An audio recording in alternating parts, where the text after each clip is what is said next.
लहानपणापासून ना मला वाटाणे आणि टोमॅटो हे खूप आवडतात आणि मी ते कुठल्याही पदार्थामध्ये खाऊ शकते. तर मला असं वाटतं की माझ्या मुलालाही ते आवडायला पाहिजे. त्याच्यामुळे मी आज करत आहे वाटाण्याचा पराठा.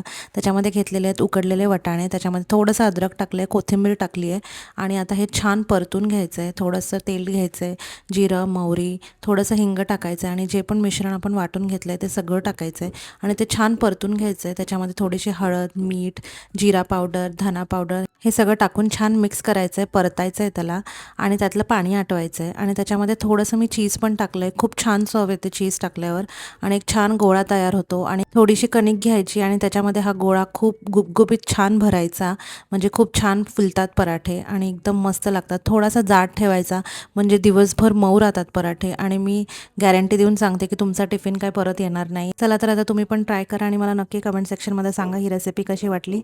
व्हिडिओ आवडला असेल तर लाईक, शेअर, सबस्क्राईब करायला विसरू नका. बाय.